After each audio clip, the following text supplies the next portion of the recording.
Today at the National Press Club, Arrernte and Kalkadoon filmmaker Rachel Perkins and historian Professor Henry Reynolds. Together, they've worked on the new series, The Australian Wars, charting the bloody battles fought during the British colonisation of what became Australia.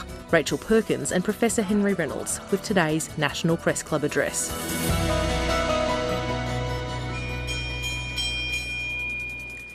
Good afternoon and welcome to the National Press Club in Canberra and today's Westpac address. I'm the club's president, Laura Tingle. Commemorating war is something we do a lot of in Australia. Every town and city has its memorial or cenotaph. Up the road here in Canberra, $500 million is being spent to massively expand the Australian War Memorial, while most of our cultural institutions are starved of funds. But we don't commemorate all wars. We certainly commemorate the wars on which our modern country was founded, but the wars with and against its original inhabitants we don't remember. In fact, most Australians barely know about these wars. Our two speakers today have made huge contributions to putting that right. Before they speak, we'd like to ask proud Nanbury woman, Dr. Matilda House, to do an acknowledgement of country for us. Thank you so much, Laura. First of all, Injamara is the language of the Wiradjuri and the crossing over to great-grandfather country, Injamara, respect. We must all have respect for each other. I'm here to welcome you here today on the land of my great-grandfather's country and my great-grandmother. They would be so proud to know that as a little girl, as I was growing up, that I would be here today addressing such wonderful, wonderful families that are here today. And I'd like to say a big thank you to the Perkins family who have been a part of my life for quite a long, long time. I think, Eileen, I've forgotten the years, there's too many of them, but I'd like to say to Henry, I nearly called you a Williams. Henry Reynolds, I nearly brought you into my family, you know, and for you being here, and to Rachel Perkins, and also to each and every one of you that are here today to sit back and we talk, to listen to the truth telling and talking about how frontiers in those days, you know, we must not forget them and we must not let it go on. That is what it's all about. And I want to say thank you to the National Press Club, to Laura for asking me here today. I think you did, didn't you? Yeah. And anyways, I'm here and I love it. Thank you very much. Enjoy what we're going to be doing today, and thank you to all the people that are here. Thank you.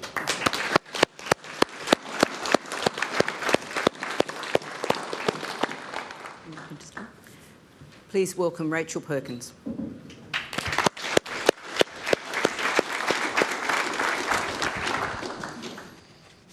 Thank you, Matilda.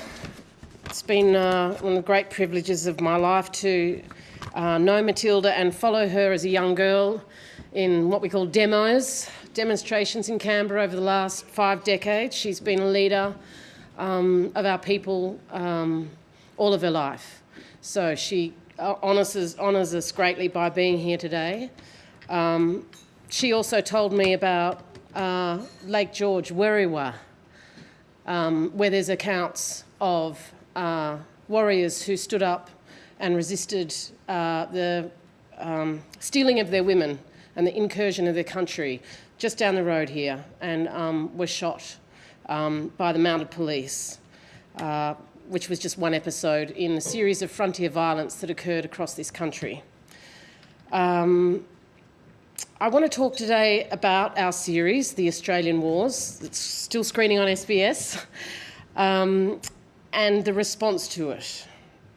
Recently, the Australian War Memorial during the period that the series was being broadcast, in a very low-key way, announced that they would have a wider and more in-depth acknowledgement of frontier conflict. And I must say that I wept when I heard that. And I felt moved because this, what was signalled as a great shift in the Australian nation by this institution, I didn't think I might see that in my lifetime, because people like Henry and others have pushed so long for this change and so long for this recognition, and I wasn't sure that I would see it come. And I think we are on the cusp of great change in this country, not just within our institutions, but in our population. We know that 89% of Australians today support a formal truth-telling process, 89%. It shows me that Australians are ready to come to terms with their history, and the overwhelming response that I've had personally to the series in letters, phone calls, emails, people from all walks of life saying how moved they were and how they were not taught this in school. Some people knew part of it, but they didn't know the whole story. And so for many Australians, this content, this history is a revelation to them. But we also know that 62% of Australians accept that frontier violence occurred as part of our national history. But of course, after the announcement from the War Memorial, there's always the predictable backlash. And although my mother, who's here in the audience, has taught me to be gracious, at this moment I would like to respond to some of that criticism. So it's been a race to the bottom for people like Andrew Bolt. And he has described the suggestion of the recognition of frontier violence by the Australian War Memorial in the following terms. He's described it as disgusting. He's likened the behaviour of the Australian War Memorial to prostitution. There's been other campaigns where people have said, hands off our war memorial. Well, hands off our war memorial. Well, whose war memorial exactly is it if it is not a war memorial of the Australian people? But for people like this, that definition of ours does not include, clearly, the dead in my family. What they are saying to us is that the names and the stories of our dead should be taken somewhere else. The more polite say that they should be commemorated at the Australian Museum. And when I hear that, I think, oh yes, commemorate our dead along the stuffed crocodiles and the vintage cars and the curios of our deep past. Or they say our dead should be commemorated at the new IATSIS building, Ngurra, which is to be built. There they are saying, well, it should just be put all, over with all the other blackfella stuff, at Ngurra. Shouldn't be in our institution. Well, if you put it at Ngurra alone, what about all those non-Indigenous Australians who lost their lives, the men, women and children? Are they to be put over there as well in the museum or at Ngurra? Inherent in this argument is that somehow this part of our history is fundamentally not Australian, and more offensively, that Aboriginal people, the first people of this land, who did die defending their country and their people, are not Australians. Andrew Hastie, Opposition Defence spokesperson, said, "The purpose of the War Memorial is to commemorate Australia's fallen, those who have died defending our country. We've got to be careful about the purpose of these national institutions. Ngurra is going to tell the Indigenous Australian story, and the War Memorial commemorates, again, our war dead." Well, let me for a moment talk about some of our war dead. My family's war dead. Oral history from Tommy Bird about a party of white men on a horseback, interaction with my great-grandmother and her family, and she survived the attack, was later chained to a tree and raped. He tells us what happened. He says, "And the whitefellas rounded up the Aboriginal people. They rounded them up straight away and shot them. Some climbed up the hills and they shot them there. They pulled them down and shot them everywhere. Others were mowed down in the hills by those riding pack horses. They were shot everywhere. In the gap in the hills. There are the bones lined up, you know. They massacred them with 44s and 303s, levelled them, mowed them down, wiped them out. Kenny Tillmouth's grandfather was shot in the thigh, and he went into a cave and lay down there, and when the white fella saw him, he pretended to be dead. He tricked him. 200 people being killed right there along Lillejant. White fellas call this place blackfellas' bones, because the bones there are lined up everywhere. They massacred them with 303s and 44s. Aboriginal people were unable to help themselves. They never had anything. They had spears, but they were not much use. They couldn't see it coming. That's how they were killed. 50 years earlier, the warrior Tongalongata in Tasmania agreed to the armistice offered him by Governor Arthur, but only when he knew that every able-bodied man and military officer were aligned in what was called the general movement. The War Memorial's functions describe in its act that it is to maintain and develop the National Memorial, referred to in subsection 6 of the Australian War Memorial Act, as a national memorial for Australians who have died, A, on or as a result of active service, or B, as a result of any war or warlike operations in which Australians have been on active service. Well, in Tasmania, the general movement was a military activity, and overwhelmed with the force that was in front of him, Tongalongata had to agree to the armistice. He had little choice. Was this a warlike operation? For Tongalongata, whose land had been taken, whose wife had been abducted, and who now had the entire white population lined up against him, the answer is yes. Was he an Australian? The answer is yes.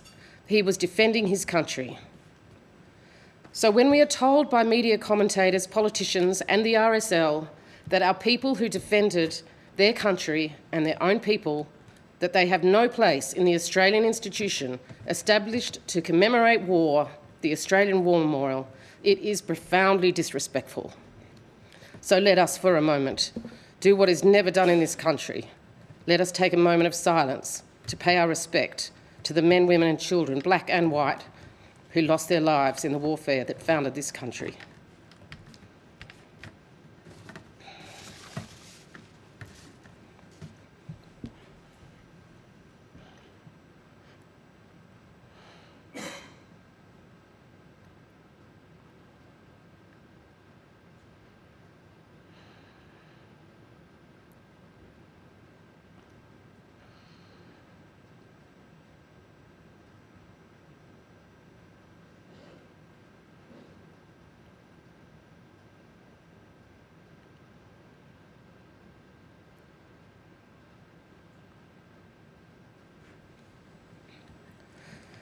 I first read Henry Reynolds' groundbreaking work, The Other Side of the Frontier, in 1988.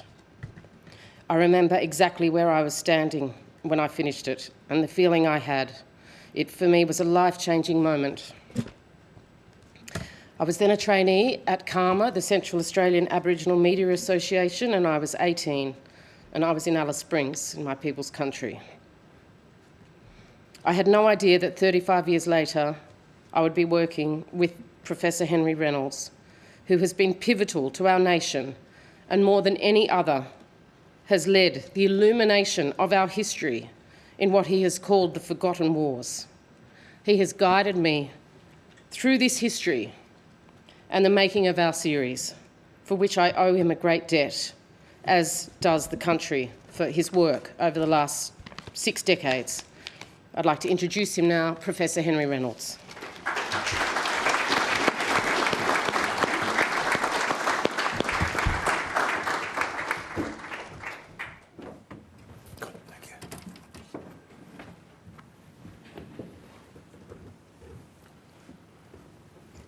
Well, thank you so much for that, Rachel.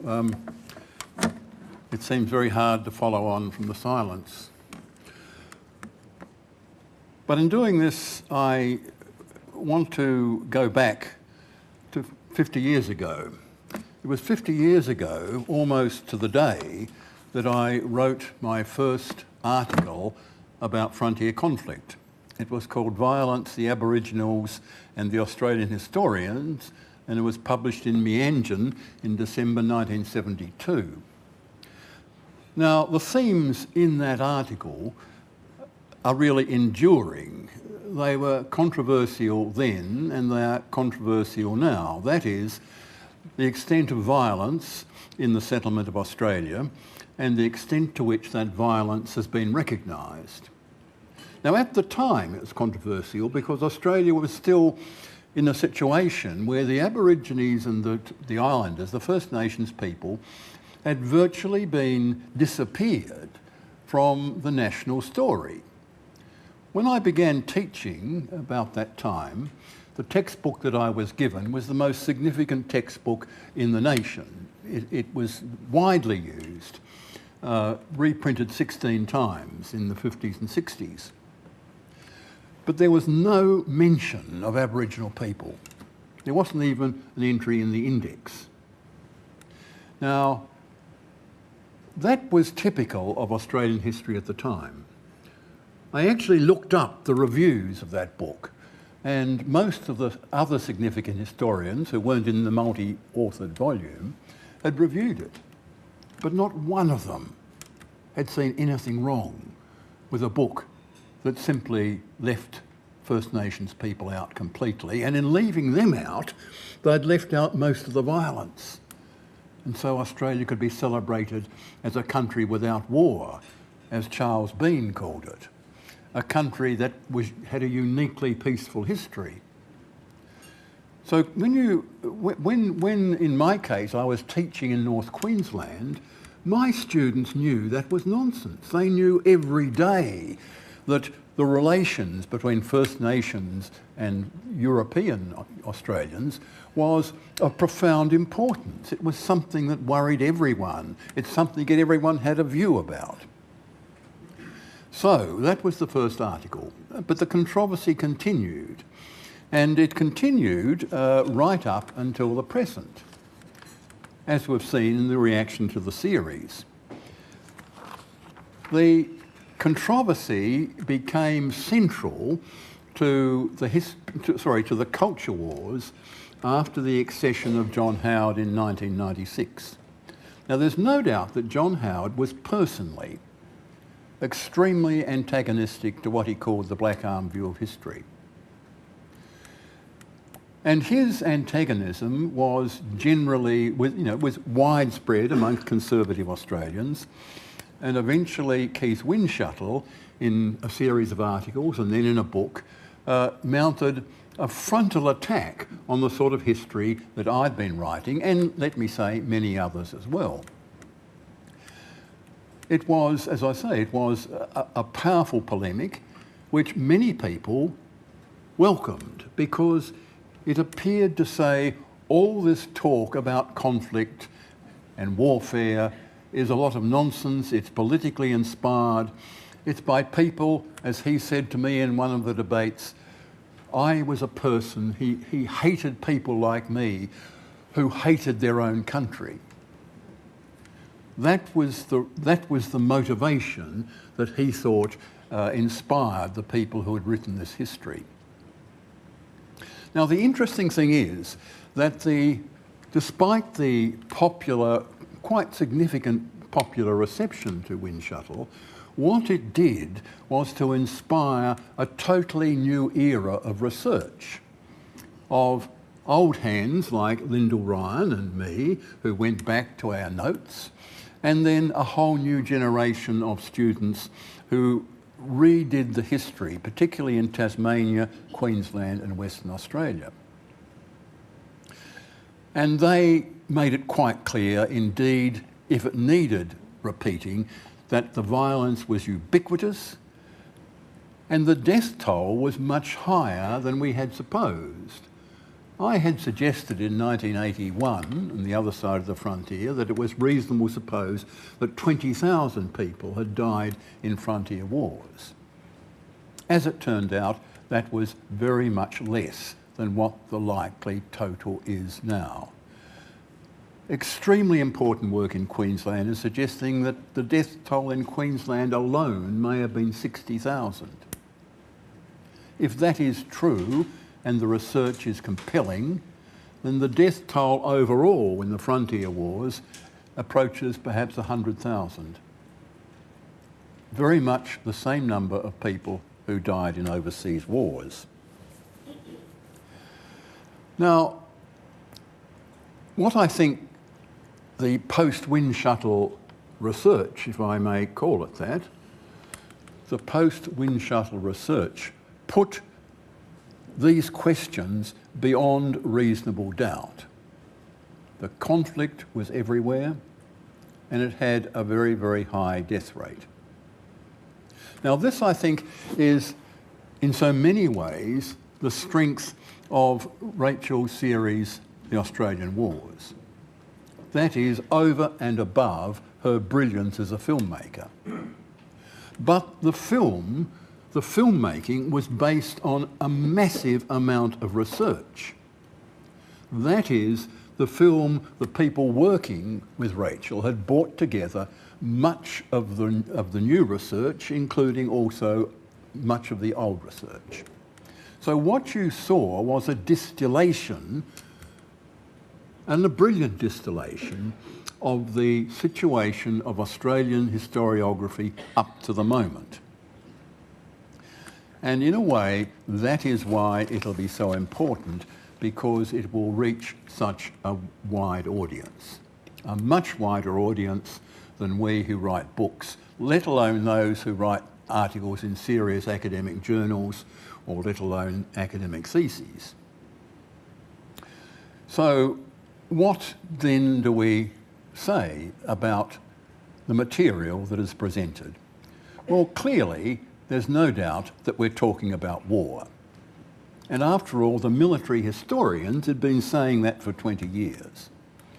It was a war, and in many ways, as we say in the film, Australia's most important war. Important because it lasted for 140 years, it was fought everywhere, and above all, it answers the question of what was the war about. Now, up until recently, and still there are people who say, yes, of course there was conflict. But after all, it was petty, small-scale conflict about things like theft and trespass, personal revenge, and unseemly and squalid arguments about women. Therefore, it lacks the grandeur and gravity of war. And that is still commonly expressed. But that argument can no longer stand up following the Mabo case in 1992. Because remember, in the one sentence of enormous gravity was Brennan saying, the Miriam people are entitled, as against the whole world, to possession, occupation, use and enjoyment of the island of Mer. Now that applied to the whole of Australia. Every one of the small nations, from Murray in the far northeast to southern Tasmania, to the coast of the Pacific and the Indian Ocean, these small nations were in possession and occupation of their country, which they used and enjoyed, and this was true of the whole continent. So the war after 1992 had to be about the possession and control of land over a whole continent. Now, how can that not be a war of global significance? What other war in recent times has seen such a transfer of land over such a vast area? So, when you say, well, if that is true, if it indeed is our most important war, what do we do about it? Well, as Rachel has already said, war matters to Australia. Remember how we commemorated the First World War, spent more than almost any other country, $100 million on a museum in France. A whole generation of young people were told that Anzac was the place where the nation was born. And just briefly, because I want to bring this to an end as quickly as I can, my daughter, some years ago, was trying to arrange a visit of the primary school where our grandson went to Canberra, and there was money for that. And you had to ring up and talk to someone to arrange for the money. And the person said, well, what institutions will they be visiting? And so she named off a few obvious ones. And the woman said, well, what about the War Memorial? And being my daughter and Margaret's daughter, said, why would they want to go there? And the woman said, well, of course, that's where you go to learn what it means to be Australian. But what is more, it was compulsory. If you didn't go to the War Memorial, you didn't get any money. So the question I think that we've got now, that is, as we live under the shadow of Uluru since 2017, and truth-telling is clearly now at the front of the national agenda, it's quite clear that there has been a lot of truth-telling. There was a lot of truth-telling in the colonial period. No one had any doubt about what was happening out there in the frontiers. It was in all the literature, all the newspapers. There was a lot of truth-telling, and there's been a lot of truth-telling in recent years. But truth-telling is only part of what is required. The big question is, what do we do with the truth? What are we going to do with the truth in the future? And that, my friends, is a question that still has to be decided. So thank you very much.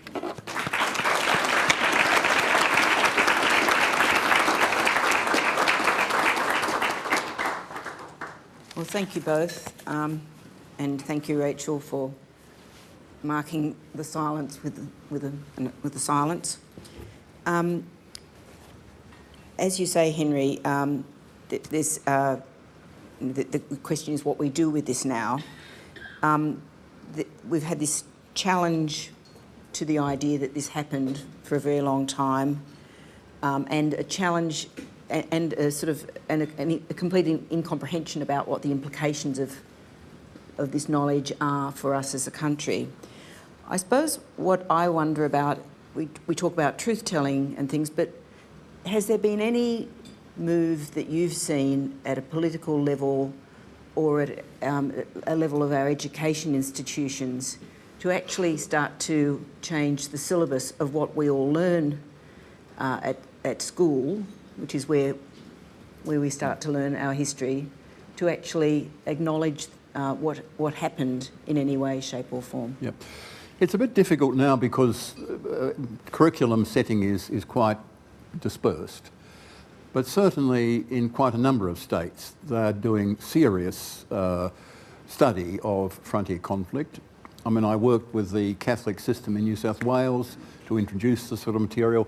I worked with Queensland State Education Department, and I suspect that's fairly general, but you'll remember with the national curriculum, the debate went on, and there was still a great deal of resistance from the then Education Minister and the person who was then standing in for the Education Minister about whether you wanted to have too much emphasis on First Nations, but above all on the conflict. And this has happened in many, many countries. That is, there are people who say history is supposed to make children proud of their nation. And that was John Howard's problem. It is making them ashamed to be Australian. And in the recent controversy, there were people who said, well, they won't be willing to fight for their country if they're not proud of their nation. So it is still an open question, and I think a lot may well depend right down to the level of the teachers in different classes and whether they feel confident and able to use the new historiography. And Rachel, what's your sense? This is me being presidential prerogative to ask two questions, but Yes. You mentioned some of the blowback from the series. What's your sense of the state of the culture wars now, post the change of government? I mean, they're obviously still alive, but do you feel that there's been some sort of tilt away from the sort of thing that you're talking about that started in '96? Well, I think so. But when the head of the RSL rejects the proposal to have inclusion of frontier conflict in an expanded form at the War Memorial, I'm reminded of, the RSL's long tradition of banning Aboriginal people from their RSLs around the country, and we remember those things. We forgive but not forget, and I think the country is going through a change, but it's a long time coming. It's far too slow for me and many other people. But I do have great hope in the education system. We've created a number of teachers' guides to the series.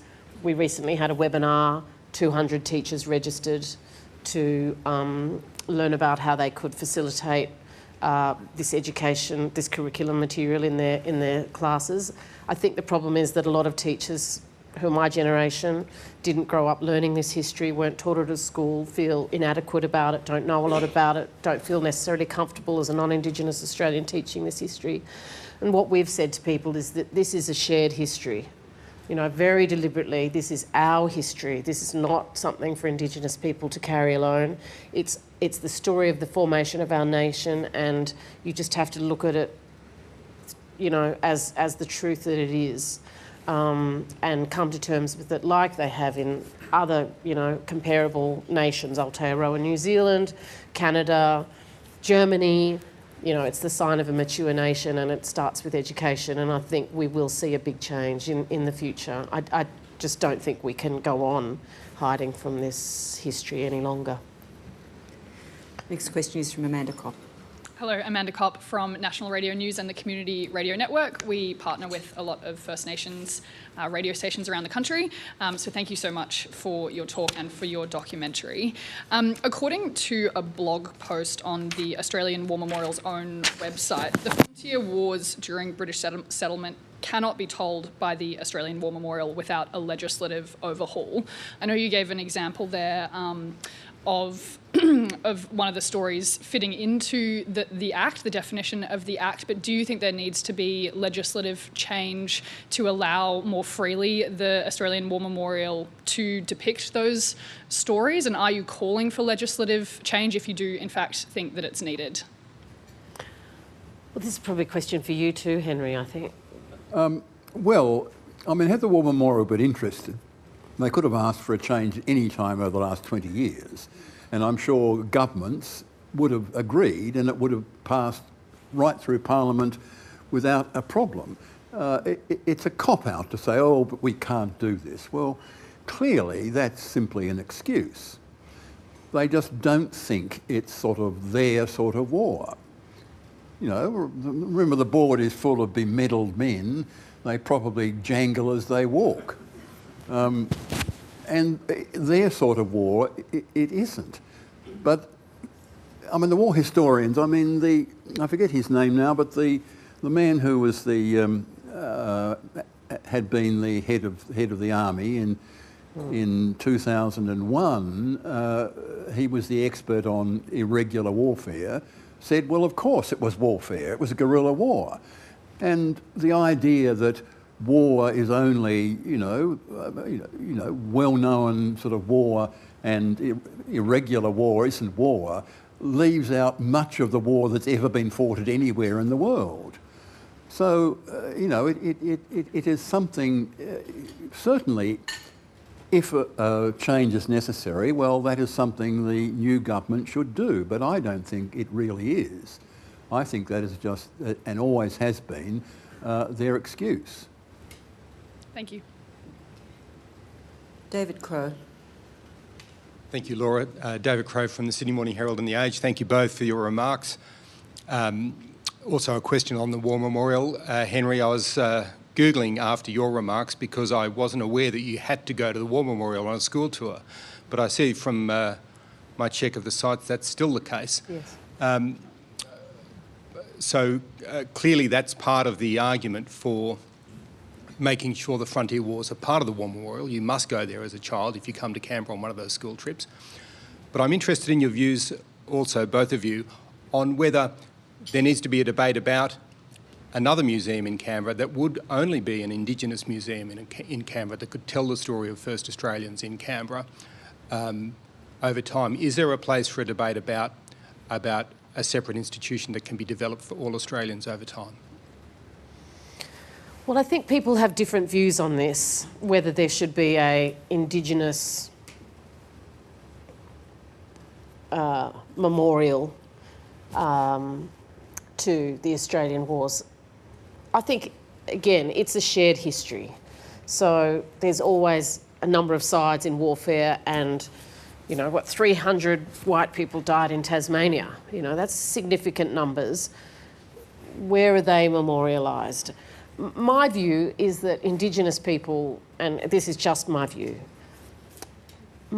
is that this warfare deserves the rightful recognition in the national institution for war, the Australian War Memorial.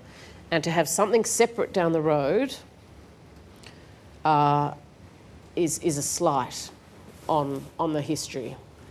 Now that's my view, and I also believe that Indigenous people generally are incredibly gracious on this question, that we would even consider being in this institution which has turned its back on us for so long in relation to this warfare.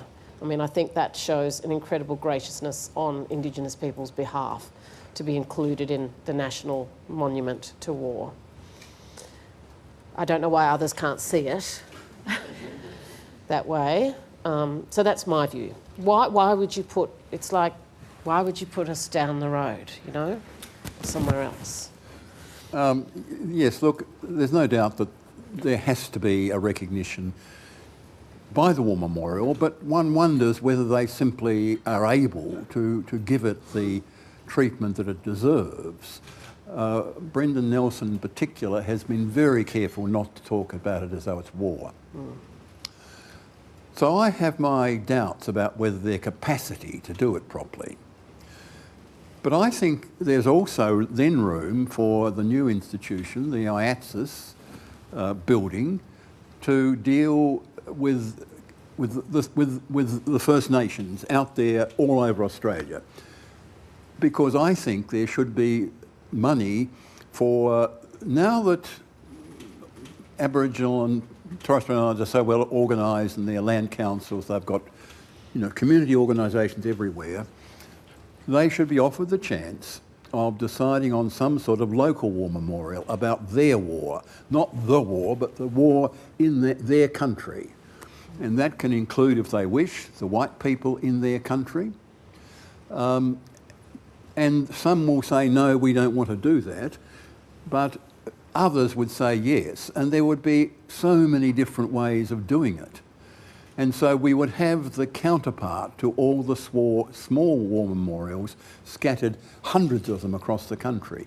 I think that's the place for the Indigenous new First Nations institution. But that doesn't in any way compete with what has to be done indeed by the War Memorial. And if the present board won't do it, well, they should be kicked out. Thanks. Well, I think they've agreed to do something. So maybe not kick them out yet. See how they go and see if they do something legitimately that matches the importance of it, as you say. They have got $500 million. Yep. So they should be adequate to do something that respects the significance of this history. James Elton. Hi. One of the things that I was sort of struck by watching the documentary is that while this is a very tragic history, there are also some stories of heroes that are kind of emerging. And there are probably a lot of heroes who we don't know about. And And that's been one of the sad things about this we've been kind of deprived of from the silence. Just curious as to what both of you think about that, about some of those stories of resistance and heroes that are missing in the history.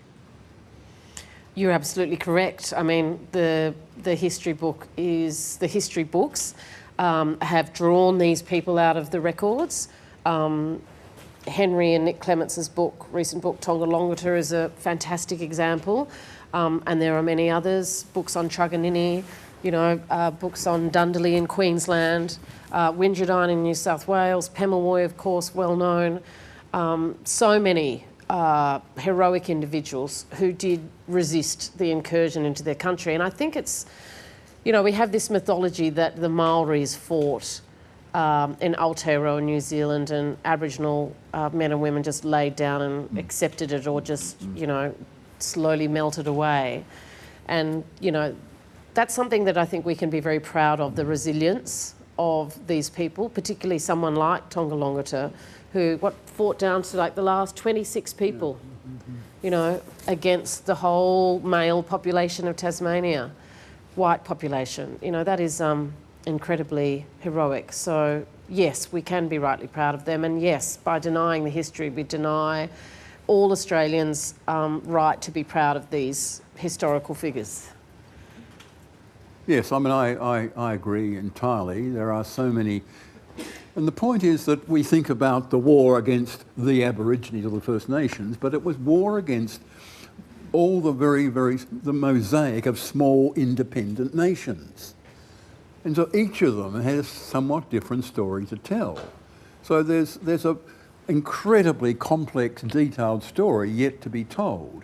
That is how and when the war was fought in each of those national groups. And all of them will have a different story. Some of them, indeed, there'll be the fighting, the resistance, but then there's also the way in which they came to agreements, if you like, the peace treaties, worked out, because there was nothing done at the top or legally, it had to be done locally. And so there's a tremendously complex, interesting story to be told, and part of that is indeed the extraordinary resistance against impossible odds. I mean, the problem in Tasmania, they were so good at it, but they didn't realise that behind the few white men they came across was a vast reservoir of humanity that kept arriving. So no matter if they killed 200, 200 could arrive on the next convict ship. So it was heroism of the highest kind. Ross Turner. Hi, Ross Turner from NITV's Living Black. New Zealand's War Memorial has acknowledged their frontier wars, and the Australian War Memorial in fact acknowledges our own colonial involvement in the New Zealand wars. What's holding Australia back? Is it institutional racism? Well, that's a very good question. People might not be aware of the fact that New Zealand, Aotearoa New Zealand, recently renamed what were once called the Maori Wars and called them the New Zealand Wars. And during the process of making this series, we changed the name of the series to be called the Australian Wars, because it is, after all, the wars that founded the continent. What is holding Australia back? Well, I see there's young students here today in the audience, and appreciate the fact that you're here. And I think the new generation who will have access to this history for the first time in a very long time will change the country as they take leadership roles, and they'll change the way this history is viewed, and it will no longer, it won't be held back anymore. I think it can't be held back. As Henry says, once the truth is out there, what do you do with it? That's the question. How do you act on it? And I think the next generation will indeed act on it. Henry, do you have a... Well, America is also interesting. If you look up the official American list of Americans' wars, along with the World Wars and the War of Independence and the Civil War, there's every small war with Indian nations. even tiny ones that lasted for a week, are part of the official list of American wars. That's partly because the Indians were regarded as having sovereignty. And so the war was about sovereignty. And so they're recognised by the Americans as part of the nation's wars. And no, that doesn't seem to be ever been controversial. It's the strangeness that, you see, because the British said when they came in, we got all the property and got all the sovereignty. So the big issues that war are usually about had been decided already. They were decided in London in 1786 before they'd even arrived here. So the fighting couldn't be about those things. That's why Mabo was so important, because it said, no, of course the war was about property, about land, about control of land, and implicitly about sovereignty. So, as I say, it was that strange idea that although people talked about war a great deal in the colonial period, I mean, you can make a list and have dozens and dozens and dozens of all the people who said this is war, but it was still didn't really change the overall thing, partly because the legal structure meant that the fighting had to be about lesser things than sovereignty and property. And that's why, as I say, Mabo changed everything. Annabelle Hennessy. Hi, Annabelle Hennessy from the West Australian. Thank you very much for your informative address. The Labor government has obviously promised to hold a referendum in this term of government. Once we see a date set for that and the even more national attention on some of these issues, how much of an opportunity do you see that for truth-telling? And do you have any concerns about that national debate, national spotlight, spurring some of the backlash and misinformation that you have alluded to today? Well, we've already seen backlash to the proposal that we should change our democratic system to recognise Indigenous people within it. That's been highly resisted from a number of senior ex-Prime Ministers and senior Australians, and no doubt that will gain momentum. But many modern democracies that have First People and indeed had conflict have resolved these issues in their constitution. Aotearoa, New Zealand being one of them. I think that the referendum can only be a positive unifying process for the nation, because it will enable us to come to terms with this history and will give Indigenous people a voice to Parliament, a voice in the democratic process, because of the special nature of being First Nations. And that can only help with the healing. And there's a reason, though, that the voice to Parliament comes first, with the Makarrata Commission second, and truth-telling third. Because we don't want a process of truth-telling without any structural change and reform. We don't want a process where people hear the truth and then do nothing with it. So it's a very deliberate, scheduling of the work in front of this nation to resolve these issues. But yes, we will hear far more negative responses, as we had with the equal marriage debate, and my hope is that the fairness and justness of Australians, as it did with equal marriage, that will rise to the top, and we will see this change in our country, and then we will be able to move on in a unified way together. That is my absolute aspiration and hope for the nation. And having worked with this history for many less years than Henry does, and have this history in my own family, I feel like we do need to move forward and deal with this history, and giving people a voice in our modern democracy is the first way to do it. So I have great hope, and I commit myself to pursuing that, and supporting Linda Burney and others in progressing that agenda. Henry? Nick Stewart. Very much. Thank you, Laura. Nick Stewart from the Canberra Times.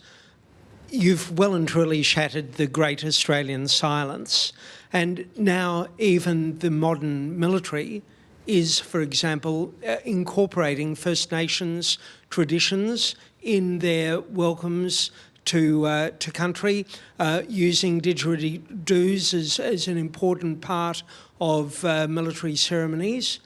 Do you think that what you've done by opening the door, by pardon me, shining a spotlight on this tradition, is actually enabling people to come to terms with the past in a way that we couldn't previously, that it's actually opened a door to a new way of dealing, that the recognition of Aboriginal and Torres Strait Islander people as a martial race has, if you like, made it easier for some of the military people to actually accept the fact that there was a war?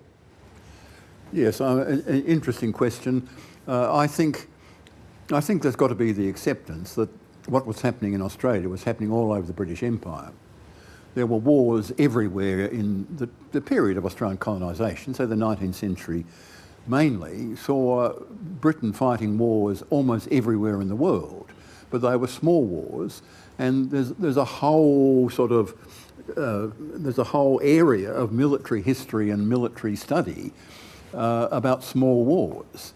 That is, they are not like wars the Europeans fought, because they were against people who weren't organised, you know, but there's a vast array of the different ways in which the subjects of British imperialism fought back. Now, I think it is also important not just to see that true in Australia, but to see the Australian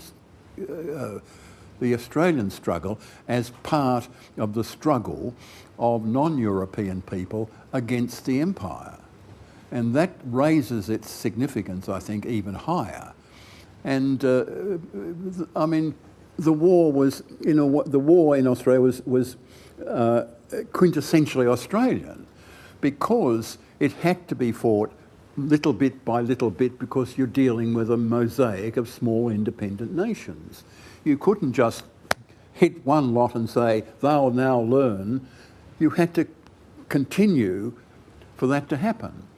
And it also allows you to look at the tactics and the strategy used by the First Nations in their attempt to counter the greater power and mobility of the Europeans. So it does have to be cast in that much larger scale of military history, and there's every reason to do that. But your comments, I think, therefore, are very, very interesting indeed. No, okay. John Paul Jank. John Paul Janke, NITV's The Point. Thank you both for your remarks this morning, and congratulations on the Australian Wars.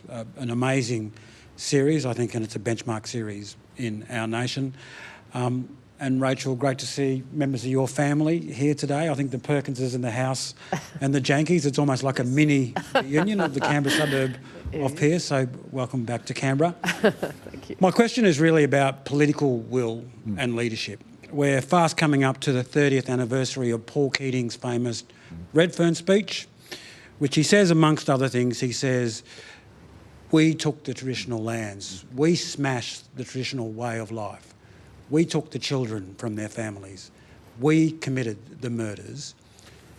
Do you think that a Prime Minister or a leader of any political party could actually repeat those words today without backlash? And if not, what does that actually say about our nation? It's a good question, JP, and thank you for your warm welcome.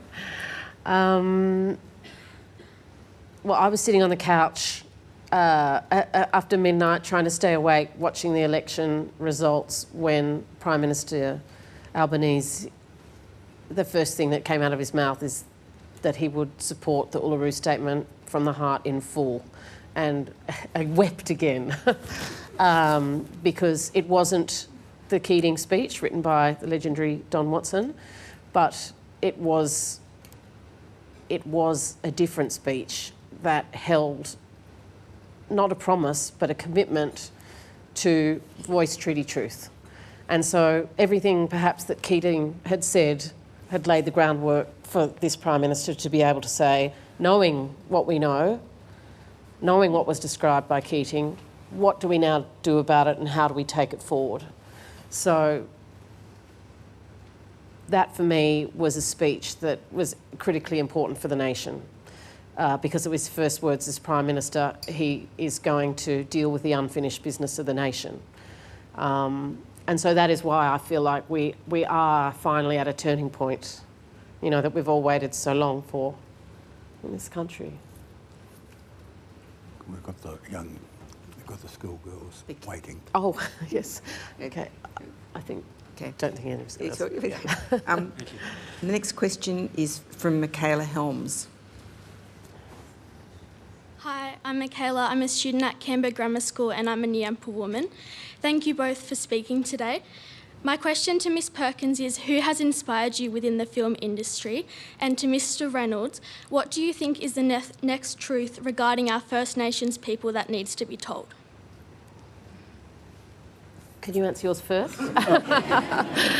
Well, I think, as I say, what has to be told is the fact that indeed the First Nation people, you know, they were warriors and they fought back as hard as they possibly could.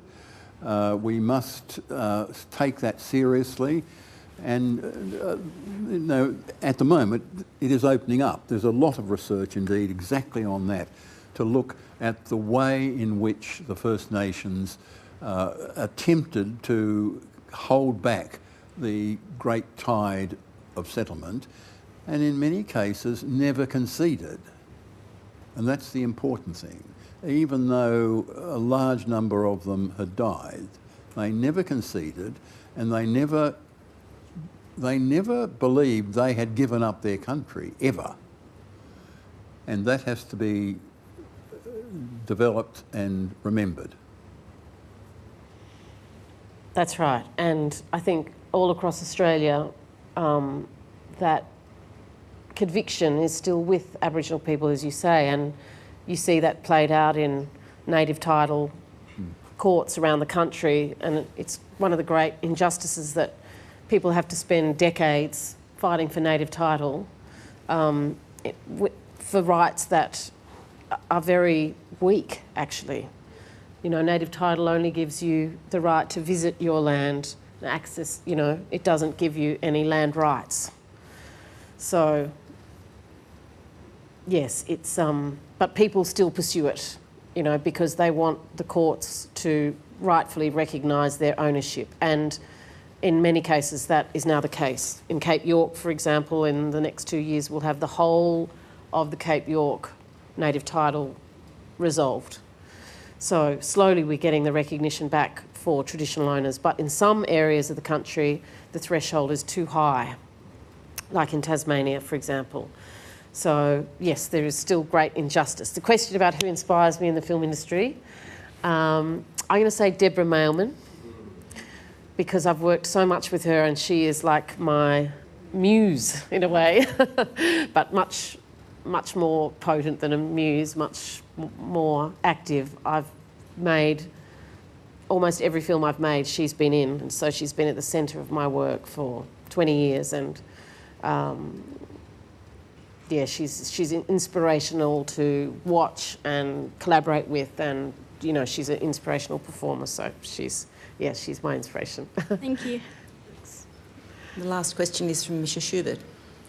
Thank you, Laura. Thank you both for your remarkable remarks today and for your towering contributions, both of you, across your careers to the country, to our understanding of self as a country.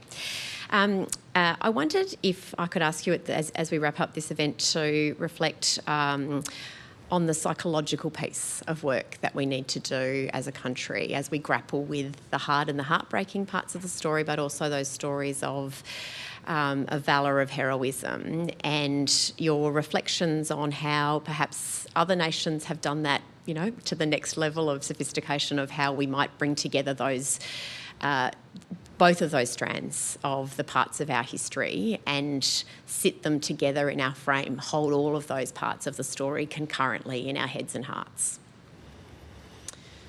Well, I'll start. The first thing we've got to do is to recognise that for a long, long time we have not been British. I see no reason why we feel we should identify with the British imperialism at all. And that makes it far easier then to see the First Nations as the true patriots. That's enough. That's a pretty good finish. I don't know whether I should add anything after that. Look, there's people who know more about this than I do, who've studied war and healing processes and indeed truth-telling processes and treaty-making processes. I look for inspiration to Aotearoa in New Zealand for what they've done, and look at the treaty settlement process as an example of ways in which Māori are able to emotionally express their history and what's occurred within their iwi in relation to the Crown. And as I understand it, in the treaty settlement process, there is a history that is prepared of the relationship between the iwi and the Crown, and in some cases, indeed, the monarch has apologised, a formal apology to the iwi, I think in the first settlement that happened under the Waitangi Tribunal. So I think there are, let's say, case studies we can look to in Australia for how this formal process must be done. But it must be formalised, I think. It must have a structural reform outcome. There must be some reparations as part of the process, and there must be the opportunity for Indigenous people and non-Indigenous people who are part of this together to express themselves in an emotional way in what's happened to their families and the trauma that they carry today because of that legacy of history. And it must be a formal structural process. It's not walking over a bridge, as important as that was. It's not holding hands around Parliament House. It is structural reform, nation by nation, to look at what occurred and redress that history today. Because otherwise, Aboriginal people will be carrying this legacy, and Torres Strait Islanders, of what's happened to them into the future. So I think over the next decade, we'll see that process roll out across the country. We're seeing it in Victoria, who are leading the way. We'll see it at a federal level, and it's well overdue. Thank you.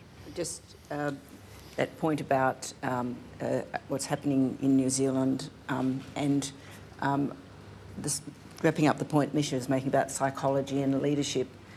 The Jim Bolger, who was the Conservative Prime Minister who actually ended up putting the Waitangi Tribunal into place, was asked why he did it, and he said because it was a matter of honour.